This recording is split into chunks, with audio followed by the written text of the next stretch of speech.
Sword and Board presents Board, James Board. I'm Luke. I'm Lars. And I'm Dad. It has been a little while since we have done this. This is our chronological retrospective of the James Bond series. How's everyone doing tonight? I feel like 2020 is in bonus levels right now.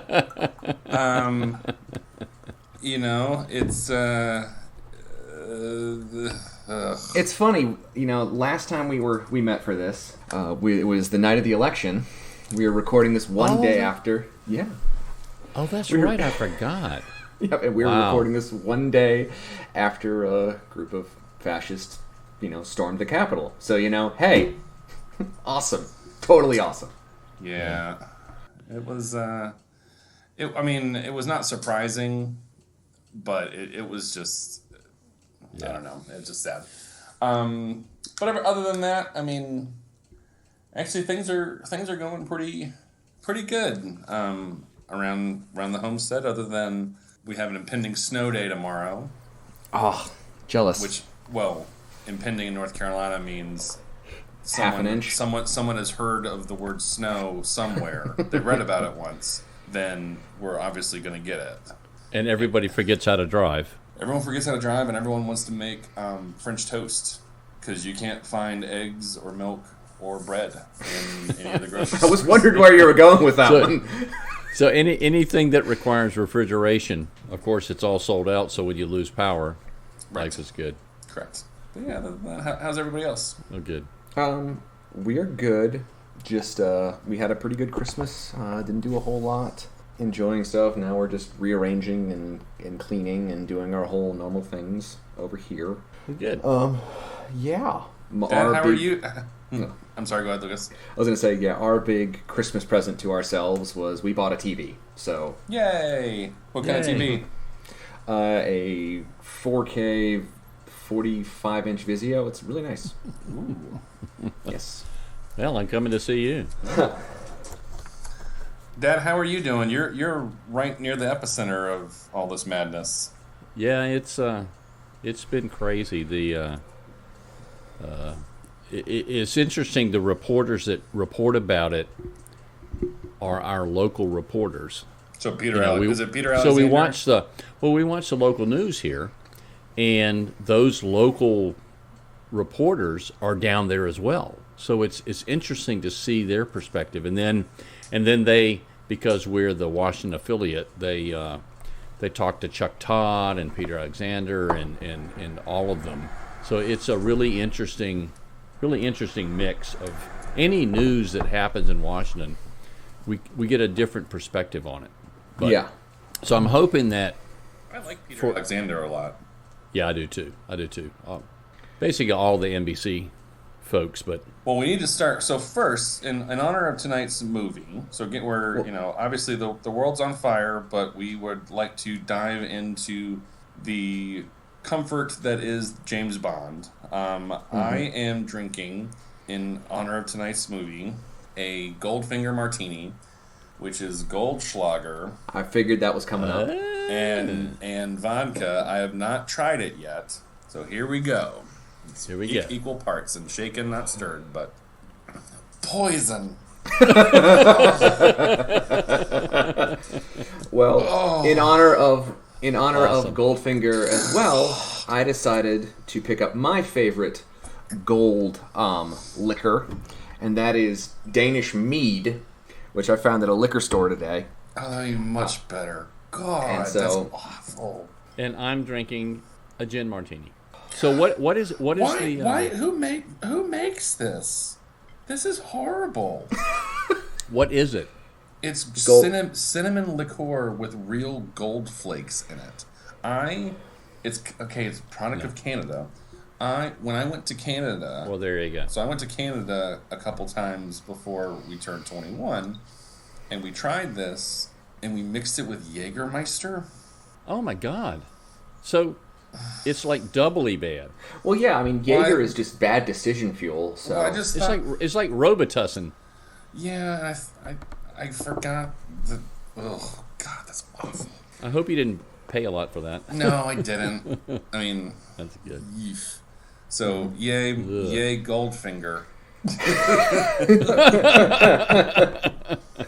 Ugh. Yeah. So we're talking about Goldfinger, the third official James Bond movie. When you think of a James Bond movie, you think of Goldfinger. It has a set Bond villain. It has a Bond villain plan. There's a lot more of the one-liners, Dad, that you said that you don't like. There's weird high-tech stuff, and it's he's very comfortable in the role now. Mm-hmm. Yeah. You know, no, the theme song is spot on. Yeah, this is the quintessential James Bond movie. I will say, before we get into it too deep, having watched them back like in succession, because when you're watching them on 31 Days TBS. of Bond or whatever it was, they had like a marathon. You didn't know what they were going to show next. And then there's a Pluto channel that has all the James Bonds, and they just come on. Mm-hmm. Watching them in order, yes. This is the quintessential James Bond movie. It made me feel even more affirmative that From Russia with Love is better. But that was just my I feeling. Get that.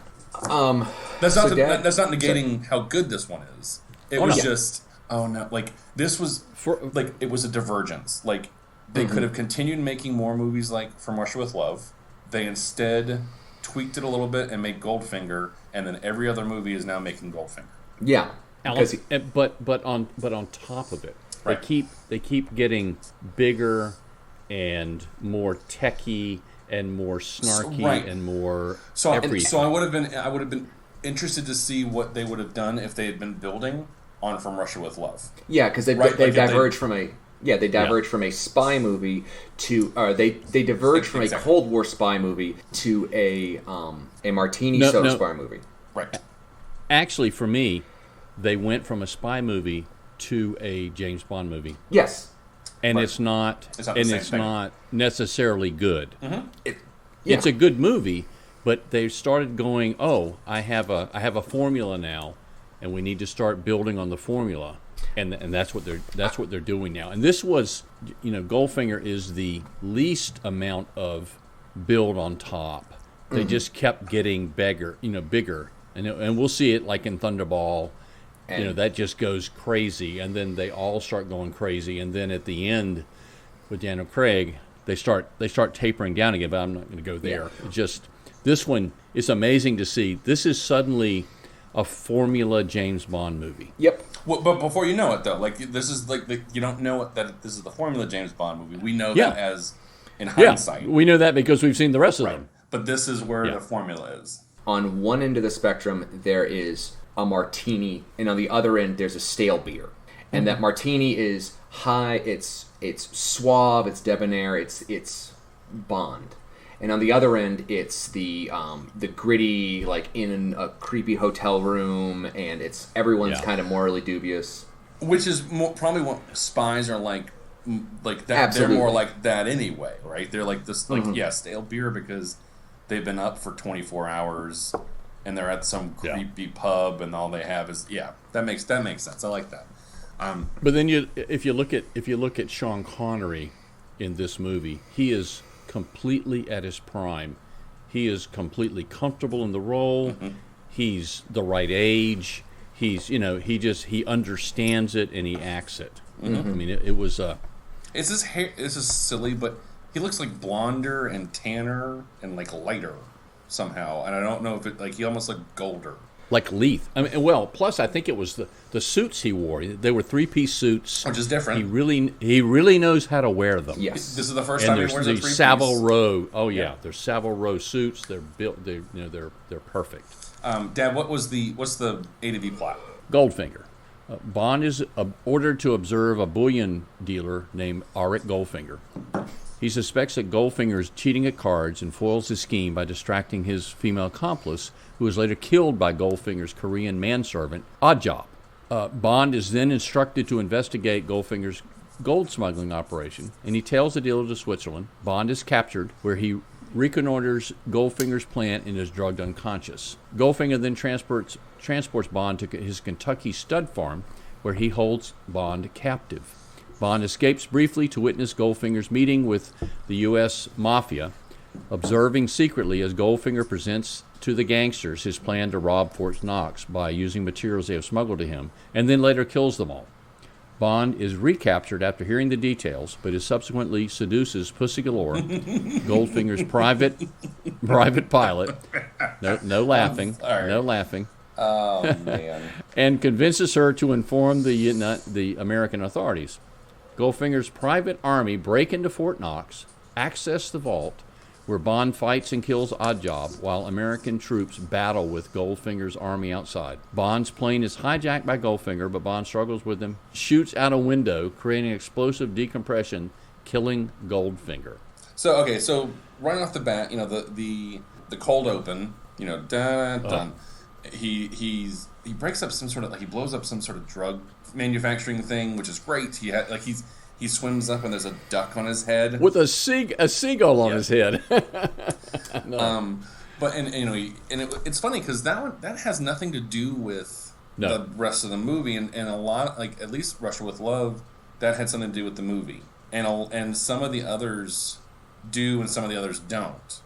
This one doesn't. They're like mini movies. Right. Yeah, that's something I appreciate. I actually like the ones that aren't related to the main plot, because what we're seeing is the missions that are important. Bond is going off doing things all the time, and so this this cold open where it's something unrelated to the main plot, that doesn't matter because that's not not Tuesday. a story. Yeah, exactly. And you get to see him peel his wetsuit off, and there's a tuxedo, on it. Which Arnold Schwarzenegger apes in True Stole. Lives. Well, I guess James which Cameron was stole. Exactly. But, which was based off of a real spy who did that in World War II. Awesome. Even better. Peter Tazalar. He was a Dutch resistance guy, and he worked for British intelligence. And he needed to infiltrate a German castle during a reception. So he rode up on a little dinghy in a wetsuit, dropped in, and then got out underneath the thing. Got out and took his wetsuit off and had the tuxedo on. It turns out that one of the writers for Goldfinger actually knew him personally, and that's why it's in there. Of course. Okay, hey, what have you done lately? Where this guy, he needed to drop into a German castle, and needed to drop in at a party wearing a tuxedo. He actually did that last. I did that last week. I needed. Oh yeah. What the hell have I needed to do lately? With a tuxedo. With a tuxedo. Yeah. God, that's awesome. All right. I like. So he blows up the drug thing. There's the girl that he's made eyes with. She's toweling off, in the tub. He's gonna go. It was basically, I finished the mission. He goes back to the bar. I finished the mission, and his handler's like, "You've got a flight out of Miami." He's like, "Well, I better take the next one. I got some unfinished business," which is I'm gonna go. Oh yeah, this lady, and one I guess one of the goons is trying to kill him, and I love it because they're necking.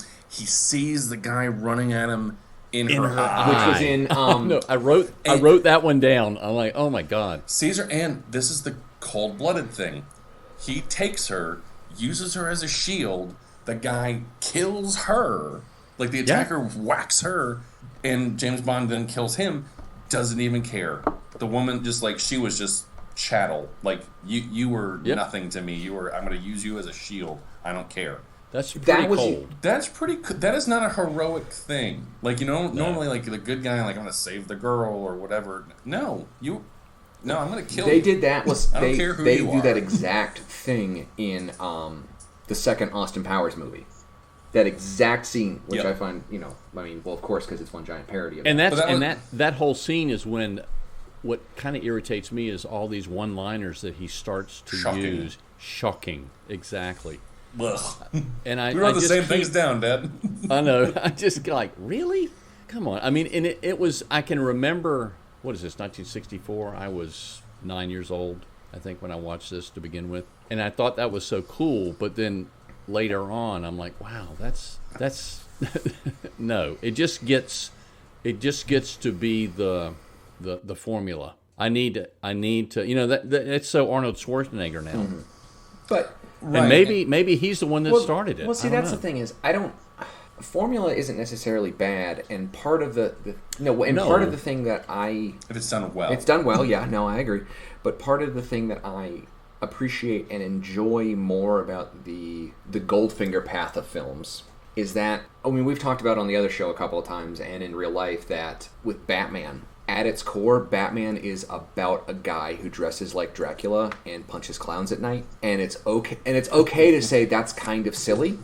When I watch a James Bond movie, I don't want the grim and gritty. I don't want hyper kinetic, realistic spy movies. I want to watch a guy swirl a martini, fight a supervillain, and then fly off with some crazy thing. And I agree. I can agree to some extent. However, there's also you can do it where Daniel Craig says some one-liners. and there are some good things in Daniel Craig stuff. He does.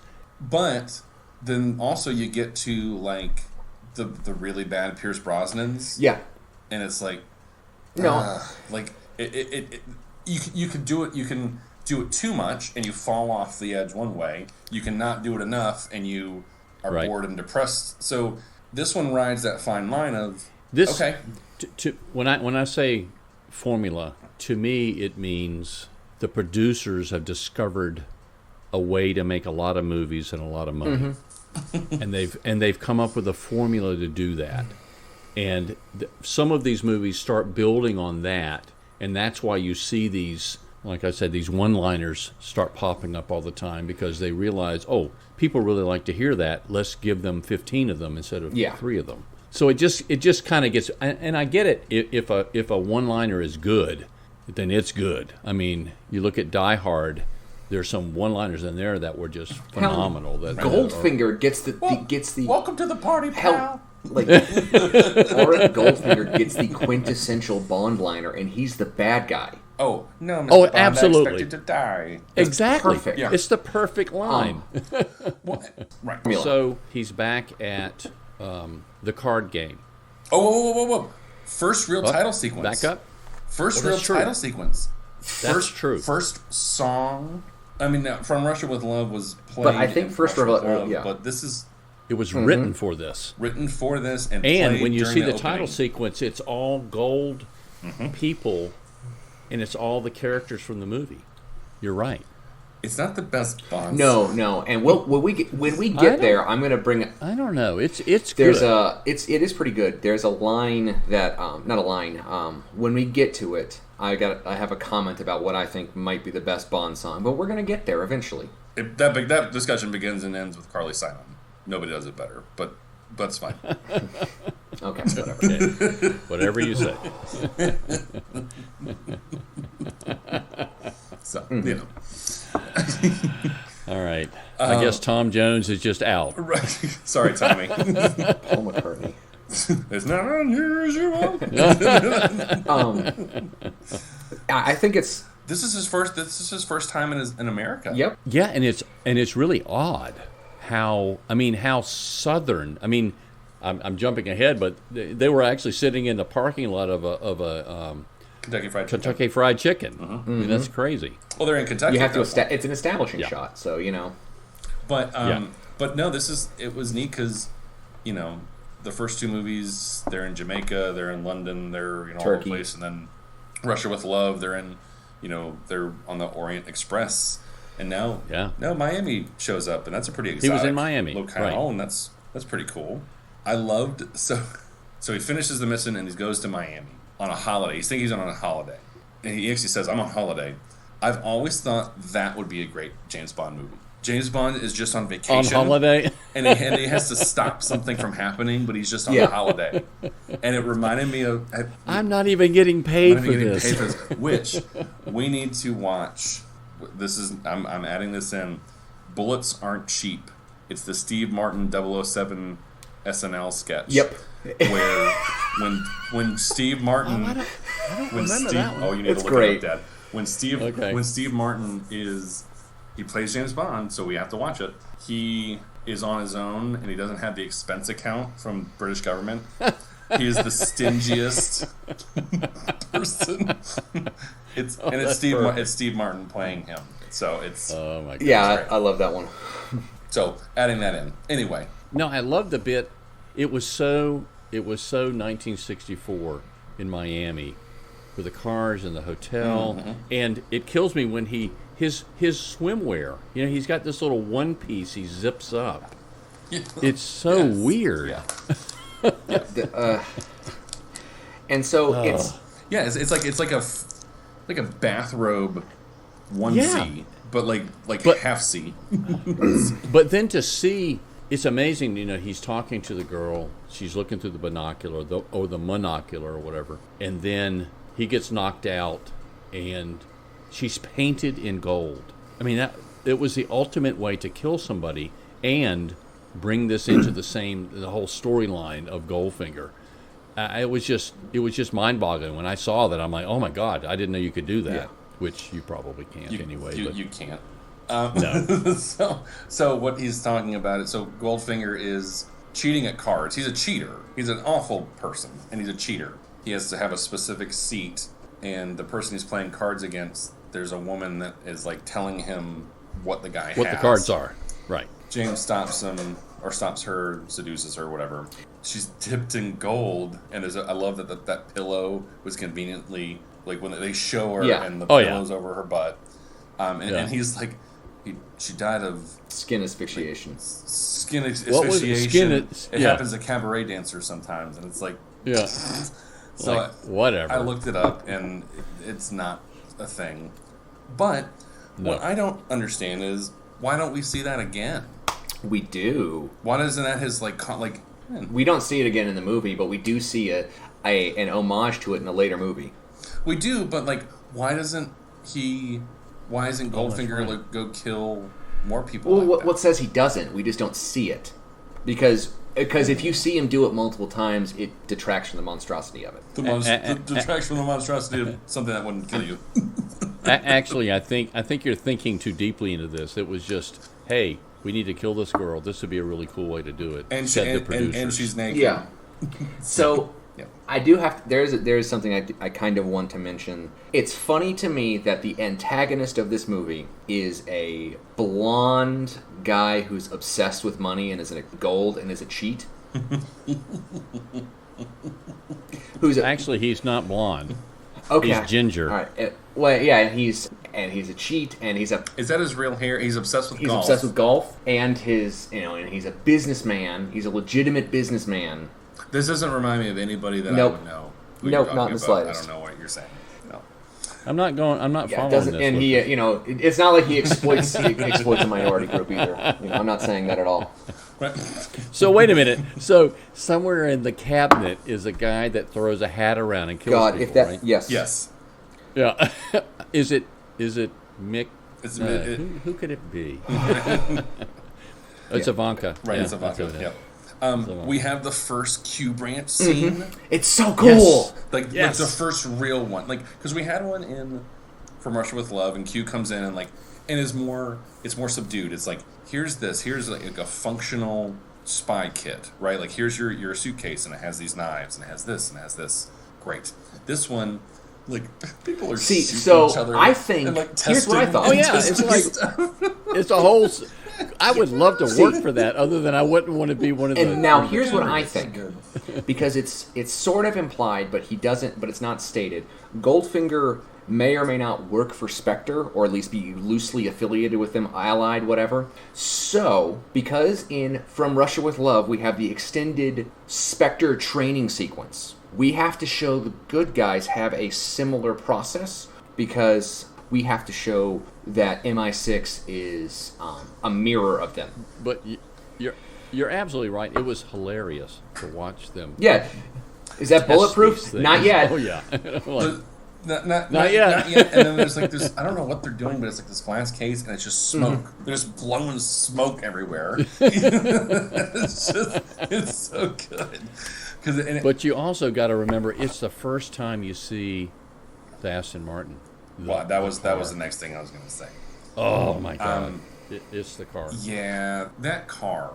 I mean, there's some quintessential movie cars. Ferris Bueller's Ferrari, that's on there. The DeLorean. Steve McQueen's car and Bullet. I'd say the DeLorean. I'd say the Mystery Machine. The Mystery Machine, yeah, the Ecto One. There's certain cars that like they're iconic. You don't even know. Yeah. Like if you haven't even seen the property, you probably know You what. can show me the picture. You know what it is. Show me a picture of it and go, I oh know my what that God, is. that's the James Bond car. That's the James Bond car. Oh, that is Actually, it's the James Bond car. Yeah. yeah, 100 like Because throughout the series we'll be watching, you'll see Aston Martins that the newer ones, and then he drove like drives some. He drove like a Lotus at one point in the 80s, Yeah. or like the 70s ones, and he drove. But then once we get to Skyfall, it comes back, and everybody in the theater goes, Yeah. "There it is." Yeah, that was Yeah. that was amazing, and actually it's funny because Catch Me If You Can, I really like that movie with Leonardo DiCaprio, Tom Hanks, Yep. and I love the part where he's been crisscrossing the country as pretending to be a pilot, and he reads a newspaper. They're calling him the James Bond of the sky. He's like, "Who's James Bond?" And this is the movie he watches. He goes out and buys 5 of the suits. He buys the Aston Martin. Yeah, it's great. But the comedy with Bond and Q, I always thought was really good. Mm-hmm. It was this, when he said, "Whatever you do, don't push the red button." And Grow he's up, always 007. it was always a parry and fort, with Q. Please bring back the equipment once you're done, which well, this is all going to get destroyed anyway. Well, that I also I like that, and I also like the repartee between him and Moneypenny. I always like that relationship too, because she's probably the one woman that like she can hold her own with him. Like she's not going to put up with his nonsense. She's. And speaking of that, I wrote down one quote when I forget how he said it to her, but when he came out of M's office, and it was something about listening to something, and he said, "It's like listening to the Beatles without earmuffs." Yes. And I'm like, oh my God, it sets this movie into the time of when it was filmed. And then she takes his hat off and she throws it on the hat rack too, and she does it. Oh, like, yeah. I mean, she's like on the par with him. Like I agree, Dad. Like the Q scene. This sets up that there's a Q scene in every other movie. It's this kind of thing. It happens at this point in the movie. It's like right before you go on your mission, you got to go see Q. You have this little comedy scene, and in addition to Q handing him his equipment, you're handing the viewer their Chekhov guns. Right. Yeah. So he's going to press that red button. These are the things we're going to see him use. He's going to press that red button. He's going to do this. He's going to do that. Yep. So he flies. Is it Switzerland where he plays golf? No. I thought it was in London. I thought it was like right outside. I thought it was in England somewhere. No, maybe it was Switzerland. Well, he drives a car. He drives a car there. Oh yeah, no, yeah. Oh no, it is. No, it is Switzerland because that's where that long winding road is. So he drives. But he drives. That's Switzerland. But he drives a car there. He goes to play golf at. He goes to go play against. No. Okay. Here's the thing. This movie's plot didn't develop until the very, very end. Well, this is Yep. Which is different than the one we just watched. From Russia with Love, the plot was I want a Lecter, or it's Spectre saying I'm going to kill James Bond. We're going to lure him with a Lecter machine. James Bond knows it's a trap, but I want a Lecter machine, and you know that from the entire get-go. This is what it is about. With this one, he was watching a guy cheat at cards, trying to figure out what was going on, and then realized, wait a minute, this is what's happening. I need to follow him to really find out what's happening. And then remember when they said it Nazi gold, and they brought it into M's office. He had a bar of Nazi gold, and said, we think that this Goldfinger character is trying to smuggle it out or steal it or something. And that's when he went off to try to figure this out. It goes back to the detective movie roots. Yes, detective. Yeah. Right, which is fine. It was a little muddled at the beginning, whereas From Russia with Love was very much I had to do this and this and this and this. I'm going to do this. This was very meandering, right? Which is fine. Which is when you like the character and when the person that's playing the character is doing it so well, and it's in interesting locations and there's great dialogue and good set pieces. You're okay with meandering along with them. It's fine. You're fine. Yeah. I'm fine with this. It's just like, wow, I don't live in that world. No. I love watching this world. Oh, I love that. So before he even goes to Q Branch, he's meeting with M, and it's actually they're at dinner with, because M's like, you have to quit messing around with Moneypenny. You're going to dinner with me tonight, and they meet like basically the head of the Bank of England, and they're the head of the Bank of England's like, here, enjoy some more of this subpar brandy. And M's like, well, I thought it was quite good.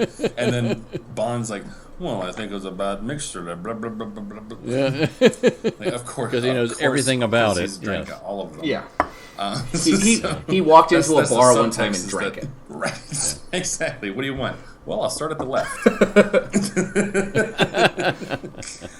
But the guy from the Bank of England is basically like, Goldfinger's stealing stuff. I'm going to give you a bar of Nazi gold as bait. It's bait, exactly. I absolutely loved the entire golf episode. Where it was a long series, and there was really no reason for it other than it was really interesting to watch, and it set up how Goldfinger had to win all the time, which plays into your theory about the other well, see, it's really interesting. I don't know what you're talking because about Goldfinger is the first Bond villain, and the golf sequence is set up so that we have Bond playing off an intellectual equal. Because most of the good Bond villains aren't his physical equal, but they are somehow they're plotting, they're masterminds, there's something along those lines. So you've got two villains that he plays off of in this one. Auric Goldfinger, which is just the greatest name ever for a guy obsessed with gold. Auric. AG. Are you kidding me? Oh, and then AG. Yeah, exactly. I mean, sort of about your family named you and said, wow, you've really set me down the right path here. And then he's I'm more of a silver guy. Yeah. Yeah. I'm into Mercury. Yeah. Right. And then there's I'm more of a Oddjob. noble gas person. Gas, exactly. And then there's Oddjob. But And he's not a villain. He's a no, muscle. he's a He's a henchman. henchman. He's a henchman. But he's a muscle. He is the gold standard for Bond henchmen. Oh. It's him. Lucas. It's him. How and many of Jaws. those? How many meads have you had there? It's him and Jaws. Yeah, because the other, I can't remember another henchman. I tell you what, Oddjob beats Jaws hands down. Yeah. So what's really interesting? So Harold Sakata, the guy who plays him, was an Olympic silver medalist. Fought in World War II in the U.S. Army, and he was a professional wrestler who trained a guy named Rikita-zan, who is to Japanese professional wrestling what Babe Ruth is to American professional baseball. Oh yeah, this guy was real. Yeah, and or Ric Flair to American professional wrestling. So I spoke about this according to Evan McDevitt, who is a wrestling historian, and he's actually my literal best friend. All Japanese wrestling stems from Harold Sakata to the point where he hasn't been alive for over 40 years, and he hasn't been a professional wrestler for 80 almost. His influence is still there because people still hit way too hard because the people he trained thought you should actually kick people instead of miming. Nice. It's a little bit of truth. I mean, he's a silly henchman. He has a hat that he throws that cuts people. That's silly. But he also, I think he's more menacing because he doesn't say anything. He never says it, and you can actually hear him to where he can't speak. He does these Right. He grunts. Well, it's like, but it amazed me after the golf game when Bond hands him the golf ball, and he crushes the golf ball, and then but before that, he throws the hat and cuts the statue's head off, and of course Bond says, "Well, that's going to cost a lot of money," and Goldfinger says, "It doesn't matter. I own the club." Yeah, it was amazing how this set up how big this guy was, how big of an influence he was, and how well spread he was everywhere. So the golf game, the great thing about the golf game, so Goldfinger's a cheat. He hits a ball into the rough, and he plays the wrong ball because I'm standing on it. Wait, that's not his ball. I know it's not his ball. I'm standing on it, and the caddy's in on it. If that's his ball, like, I'm Arnold Palmer. The caddy and I mean he's Scottish. They invented this fucking sport, so he's obviously good at it. So the whole thing is that they're playing for the bar of gold that James Bond was given. And again, I'd love to see him. I'd love to see more movies where here you need to bring this back, and you lose it in 5 minutes. I'm like, well, now what? Yeah. And I loved it when he dropped the bar of gold, but beside the hole on the green, and Goldfinger's eyes, they get big, and he putts and he misses the putt because the ball goes towards the bar of gold.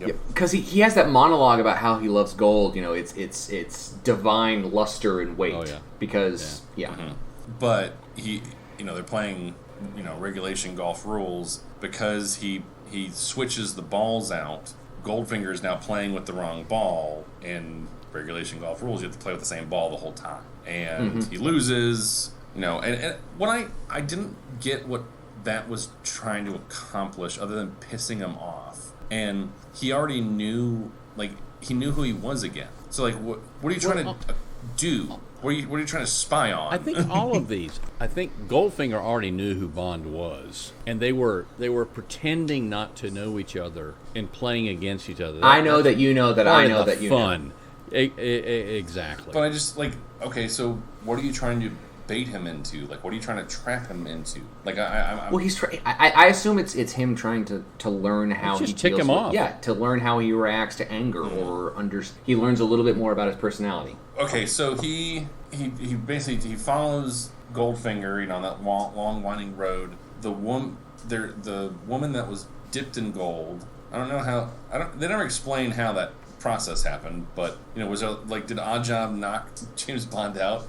And then trudge downstairs, get some buckets of gold paint, trudge back up, and roll her in paint. Did he paint? It was an elevator. That's another thing I want to watch. All these little henchmen. I want to watch what the henchmen have to do.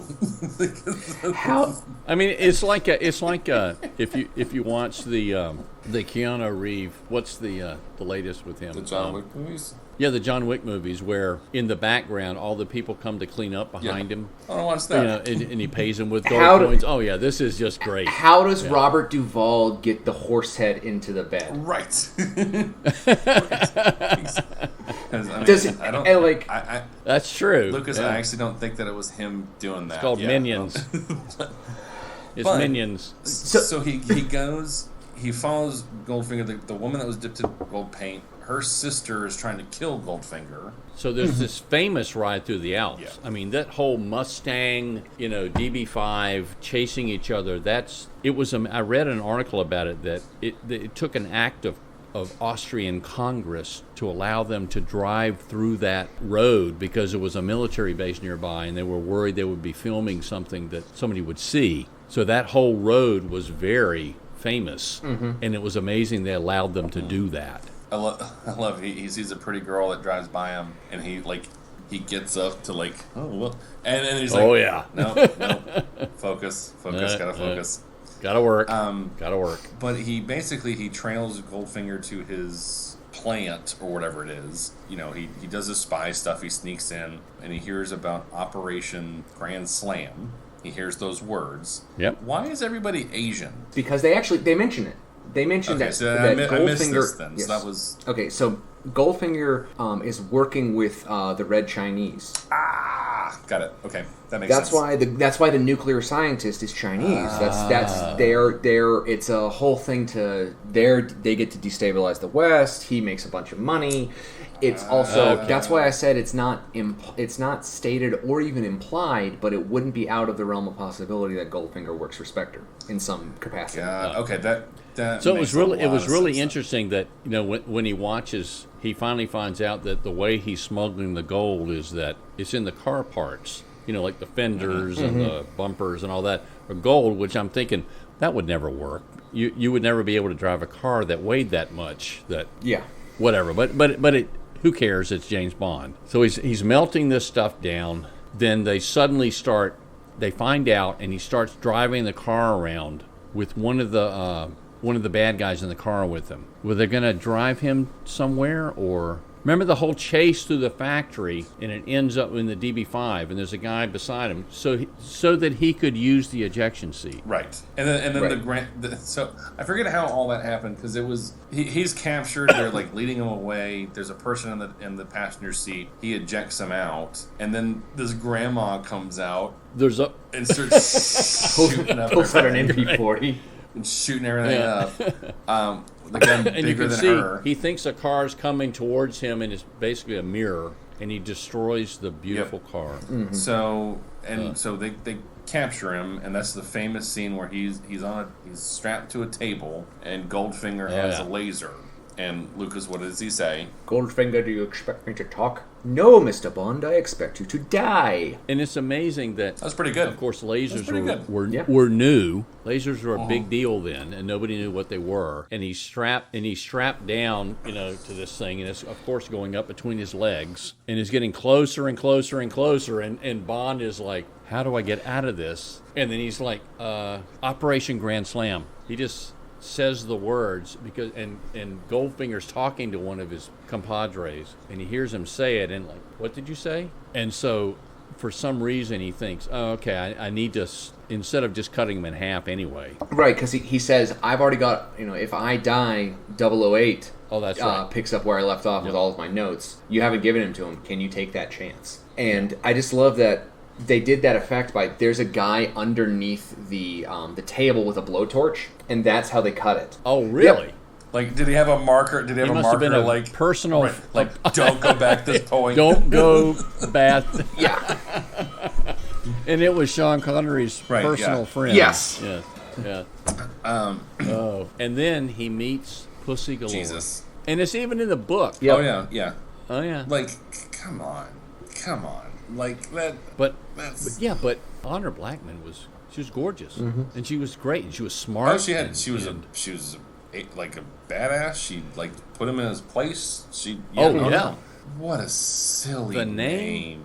Really? Like, why was that a thing? Why did that become a thing? Because there's like Christmas Jones, Octopussy. Like what? Come on. I mean, come Why on. are these names? Because that became part of the formula. Yeah. That's why. No, you're right. I You're right. wonder, You're right. like, I get the quips. I mean, I guess this is a male fantasy, so names like that, they're funny, so they would stick. But she says that name, and even he's like, I must be dreaming. I know. I can't imagine going to work and the new woman comes into the office and said, what's your name? I'm like, No, I'm sorry, I'm out. I Oh my can't God. call you that. oh no. HR We're gonna have to come up with a will nickname. not allow me to call you by your legal name. No. But you know what? He looked great. Once again, it was the gray 3-piece suit. I mean, he looked great. Yeah.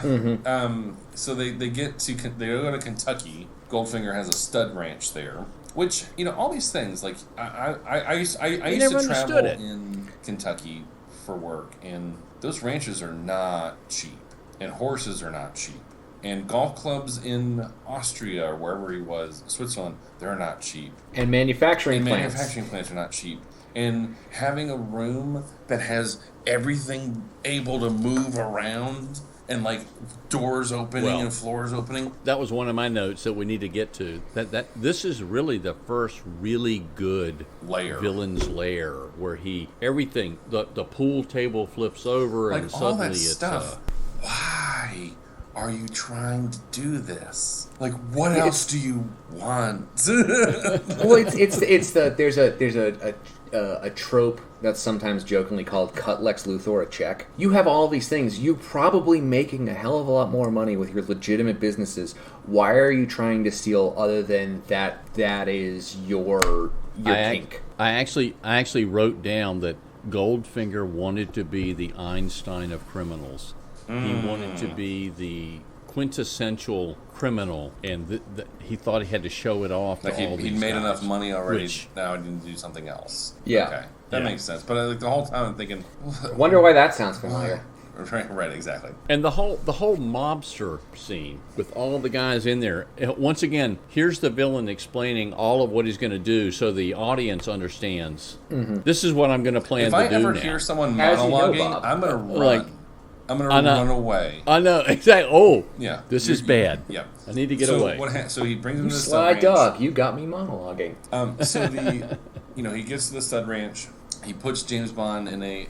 This is so stupid. This is like of a movie with a woman named Pussy Galore. He's in the cell and he's like walking back and forth, He's playing with the guard. And he hides, and the guard's like, "Ooh, I'm gonna go check the cell," and opens the cell. Can't find James Bond. James Bond's gotten up into the ceiling. And that's how he gets out. And the whole time I'm thinking, like, why'd you open the door? He's not going to get out. He's in a cell.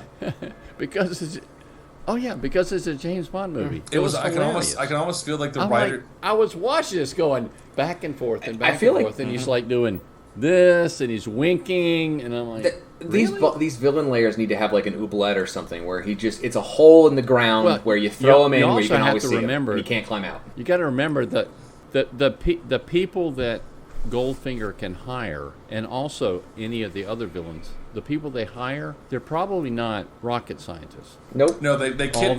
They these kidnap, people, they're like kidnap minimum rocket wage. scientists. They don't hire them. They kidnap them to do the. Yeah, they're.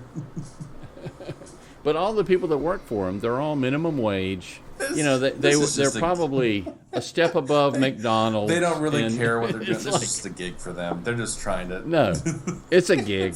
Man, I don't even need this job It's a anymore. way to earn a living. It's like the whole thing about the all the contractors that were on the Death Exactly. Star, that were building the Death Star. When it blew up, all these people working. They're just 9 to 5 guys trying to build this, and then How dare you drag Dolly Parton into this? So it turns out that Goldfinger is not. So he lays out this plan that I'm going to Fort Knox to steal all the gold. And it turns out that Right. Goldfinger actually wants to go to Fort Knox and blow up all the gold with a dirty bomb. And yeah, he wants to irradiate it so nobody can. which have means that then his gold shoots up in value. Exactly. But before we go there, one of the funniest parts of the whole movie was he explains the entire thing to all the mobsters. And then he says, "Does anybody want out?" And that one guy says, "Yeah, I don't want to do this." And he goes through this elaborate process of killing him and compacting him and gives him the gold and compacts him. And then the other guys, he just kills them. He just sprays the gas on. I said, "What the hell? I don't understand." What I assumed, Why did that you go through all that? Yeah, what I assumed is that the guy who walked out, he was going to be an accomplice later. Like I assumed that the two of No, I know Why didn't he just kill all of them at the same time? because he's a Bond villain, Dad. No. I'm just This is one of the things that didn't make any sense. That okay, you got all this money from all these guys. You said, okay, I'm going to give you, and you gave me $1 million. I'm going to give you $10 million back. He's not going to do that anyway. Well, He's going to kill them all. and that's always like if you're the. So the only reason for me is that he did it was a really interesting sequence to see them crush a car and put it back into and that was a really cool sequence. But it made no sense. And it's one of those like any sort of villain monologuing. It's like you're doing this for the You're doing this for the dum-dums that haven't caught up yet in the audience. Like you're doing this to all the people in the audience that haven't figured out yet this is what's going on. But if you're that smart of a supervillain and you've used all these people, you never even go into that room with the mafioso. No. They're dead. No. Way before you even land in Kentucky. Yeah, the only reason you went in there is so that everybody could see. Look at this really cool room he's got with these pool tables that spin around and all these. And he's pointing to why he ever explained what he was going to do is beyond me. Other than he was explaining it to the audience, that's why. Not to those guys. So it turns out he's going to blow up all the gold, and then James Bond has to fight Oddjob first, and he electrocutes him, and then he has to stop the bomb. It doesn't like there's a switcheroo because Pussy Galore comes like onto his side and switches out the gas. So they're gonna gas everybody outside of Fort Knox. Yeah. So the plan was that Pussy Galore, and she has this crew of people that fly planes. They're going to fly the planes over Fort Knox, and they're going to spray this gas that he told all the mobsters is going to put everybody to sleep, is going to kill them. So they spray the gas over Fort Knox and all the surrounding areas. Unbeknownst to us, she has converted to James Bond because he kissed her. That's all it took, I guess. And they changed the gas to nothing, and it killed me. All the soldiers in Fort Knox and all the surrounding areas, they all collapsed and fell to the ground in sequence, like you could tell everybody to do that. You know, that's just good training. Exactly. I mean, It was excellent training. Oh yeah, everybody passed out on cue. And then doesn't like somebody run in and unplug it? Like they unplug the bomb. Well, oh yeah, I mean they drive in, and of course they can't get into the thing without using a laser beam again. So they have to shoot a laser beam around the vault, and they use the laser beam to open up the vault. And I wrote down it was the best vault door I've ever seen, even if it wasn't real. It was the best vault door. Yeah, and see what I love. One of the things that I love is I have, since seeing this bomb, I want a clock with Nixie tubes. I have always wanted that timer as like a desk clock. It's perfect. It's beautiful. It's gorgeous. It's mid-century. Oh, I wrote down the bomb was beautiful. It was, oh my God. And he tries to open it up, and he finally gets to it, and there's shooting involved, and you can see him. He's getting ready to pull the cables out, and somebody reaches in and flips a switch, and it stops on 007. Cuts it off. And what are the numbers? 007. Which is perfect. I can't even be mad at that. Like, I want to be mad at it, but I can't. It's perfect. Oh no, you can't, because it's perfect. Because somebody said, "Wait a minute, we need to stop this at 007." And then, of course, he says, "What kept you?" Right, because he's doing his job. Why isn't everyone else? But what kills me is that at the end, you thought everything was done, but then, of course, it's not. And he gets on a plane, and he has to kill Goldfinger on the plane. He gets sucked out of the window. Yeah, some really powerful that aliens. That was kind of anticlimactic. Right, that was kind of and then of stupid. course, this is no time. He has to cover them. It sets up again that formula where it ends on the "I got the girl." That's how it ends. Yeah, well, the past couple have ended similarly. Have basically ended with "I got the girl." Dr. No does. Actually, all of them have. Well, yeah. Yeah, I know it's James Bond, but I mean that's something that I do appreciate. I'm glad that they have, at least from my understanding, have shied away from with him ending with getting the girl. But I did notice, though, while at the very end of it, Goldfinger's pointing a gun at him. It's a gold. Well, yeah, of course.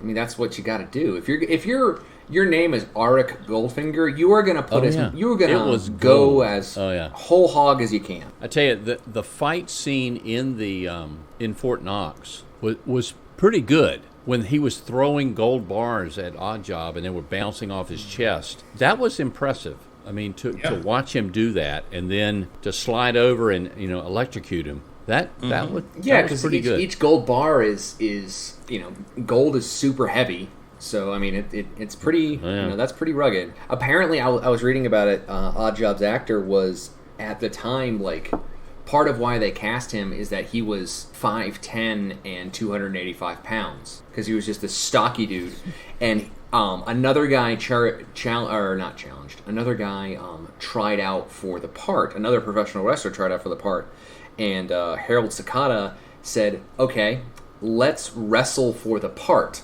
And then the yeah. Oh, that's yeah, stupid. right? I instantly regret this decision.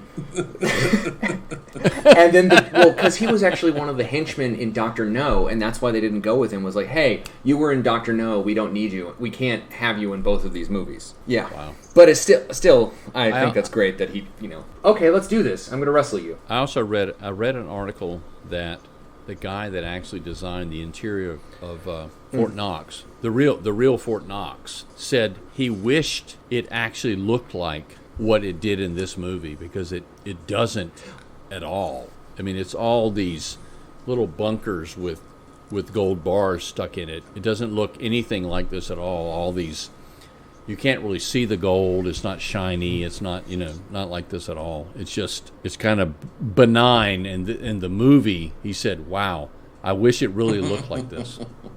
Well, that's like that's happened several times in the Bond franchise. It's gonna come up with it in the next movie we talk about. Is something similar to that. So, this is the one that, again, like we've said, this when you think of a James Bond movie, like, the encapsulation of what a James Bond movie is, all the tropes, all the formulas, and done at their best, this is probably that one. Any of the parodies, any of They're parodying the this. pop cultural reference, yes. Yeah, I mean this is a great one. It is, and it's not my favorite, but it's a really great James Bond movie.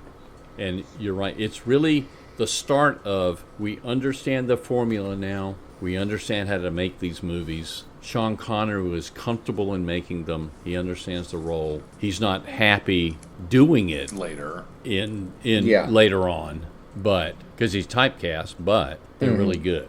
So, James Board will return in Thunderball. Oh, Thunderball. Which So, and actually, as a kid, that was one of my favorites because it had everything going for it. I'm going to really enjoy watching it now that I'm not a kid to see what's really going on with it. So, Lars, where can we be found?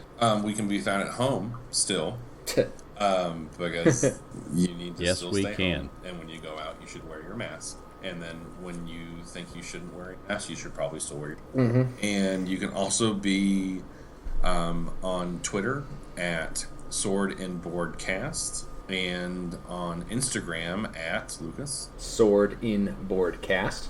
Our theme music, Iron Curtain Shuffle, is produced by Ryan Boyd. You can find them at RyAndroid, because I have been saying their Twitter handle wrong for a year and a half. You can also find us on any of your podcasting services. We will more than likely return with a regularly scheduled episode of fantasy films, but we will be getting back to the world of James Bond very shortly. It was great to see you, gentlemen. It was great to see you as well. It was great to see my sons. And you guys have a good night. You too. You as well. Love you guys. Love you too. All right, bye. Love you guys.